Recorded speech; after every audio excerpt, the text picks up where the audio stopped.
Welcome to Faith and Freedom. For the next few minutes, we hope to inform, inspire, and encourage you as we discuss legal victories and challenges to your fundamental freedom and religious liberties. Faith and Freedom comes to you from Liberty Counsel, a civil liberties education and legal defense organization. Join us now as Matt Staver, founder and chairman of Liberty Counsel, explains the latest legal issues all across this country. In the courtrooms of America, Liberty Counsel is winning the battle for your constitutional freedom. The Massachusetts Department of Education places children at risk by abolishing traditional gender roles. I'm Matt Barber, Vice President of Liberty Counsel Action, in studio today with Shawn Akers, Liberty Counsel's Vice President of Middle Eastern Affairs. Shawn, you know, they have said that same-sex marriage, hey, if people want to do what they want to do, let them do it. Massachusetts was the first state to say, we're going to legalize same-sex marriage. Since then, there have been a number of court cases where David Parker, a parent, wanted to pull his child, kindergartner, from being indoctrinated with pro-homosexual propaganda in kindergarten. The school said, no, you can't do that. A federal judge said, no, the law of the land here in Massachusetts is that same-sex marriage is legal. Therefore, you do not have a right to opt your child out of public education and indoctrination relative to homosexuality. Well, it's now gone from the absurd to the dangerously absurd. The State Department of Education, according to a Washington update from Family Research Council, has placed children at risk by issuing a 11-page series of rules that abolishes gender-based bathrooms, clothing, gender roles, and says essentially that if a child, a Christian child, for instance, who is told not to lie, to deal in reality, calls a little boy who wants to pretend he's a little girl, calls that little boy a boy or a him, then that child will be punished for not lying, not engaging a delusion. This is crazy stuff, and Massachusetts is at the forefront once again. You know, Matt, we've talked in past shows about the state and this war with God, where we're redefining, where we take what God said, let there be, and we say, no, it's something different. And we also talked about this idea, when we talked about Bastia and the idea that the state knows better than the people. Let me give you an example from this case that's particularly pernicious, Matt. In this Massachusetts Department of Education set of directives, it says that the responsibility, and I'm quoting here, for determining a student's gender identity rests with the student. Now listen to this. We're talking about young children. It says, and I quote, that school personnel should speak with the student first before discussing a student's gender nonconformity or transgender status with the student's parent or guardian.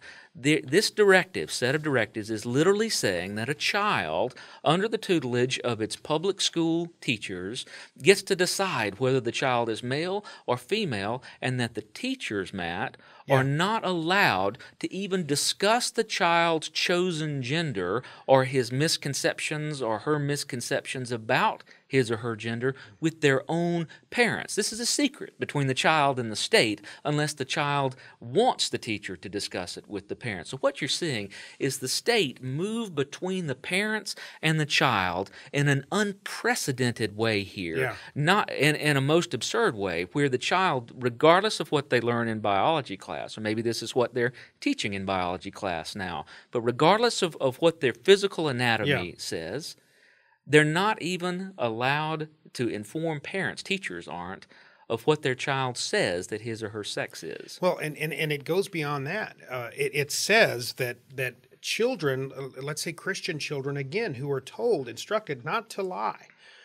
This is George Orwell meets The Emperor Wears No Clothes. I've used that comparison before. It's George Orwell in that under force of law, under this regulation that the Department of Education is putting down, children will be, quote, subject to discipline It is grounds for discipline if children refuse to get involved and engage this delusion that little Billy is not, in fact, little Barbara. And that also is up to and including if the little girls are in the bathroom and little Billy walks in wearing his dress, or not. He does, he just needs to have his gender identity is that a female. And these kids complain, little Billy just walked into the restroom. I'm trying to use the restroom in here, and little Billy's coming in, or the showers, the gym, the locker room. Then the Massachusetts Department of Education has said that child, the little girl, is there. That is grounds for disciplining the child, complaining and not calling a little Billy, little Barbara, and welcoming her into or him into the locker room. This is absolute insanity, Shawn. Matt, it really does show all of us where we've come as a nation, because when literally, if you put this in a slightly less offensive context, and imagine how it would be if the math teacher told the little student, you've gotten this wrong. You said 2 + 2 is 4, but I'm telling you it's 5. Why is it 5? Because I say it's 5. But teacher, I can count. It's 4. I don't care what the evidence says, child. It's 5 because I say it's 5. Now, in this particular case, you're not just asking the child to, especially, can you imagine the confusion that it's going to cause with children who can see with their own eyes? They're drawing their own conclusions based on evidence. This says that evidence doesn't matter, that reality is what the state says it is, reality is what the children say it is, and that everybody who doesn't go along with the minority view of reality is wrong, and not just subject to a bad grade, Matt, but subject to coercion, subject to punishment. It says that truth does not matter. In fact, that truth is offensive. And if you dare utter the truth, then you are offending the little person here who subjectively wishes they were female or male, and that the reality of the matter, the truth, we're not even just talking about the evidence, we're talking about what the evidence leads to, the reality, the truth, the conclusion that little Billy was born a little boy, little Billy will always be male. No matter what happens later in life, he may subject himself to this horrific cosmetic, mutilation, sex change surgery, which is horrific. But to force again these children to engage the lie, it's an attack on truth. It's an attack on objective reality. And again, it's an attack on God in the way that God created these precious little gender confused people. But it's an attack on God and saying, even to the most basic, where Scripture says God, in the beginning, God made them male and female, saying, no, God, we'll decide for ourselves whether we're male or female. That's what it all boils down to. That, Matt, and it quite frankly, from a political standpoint, is a very wise, a very shrewd 20-year plan.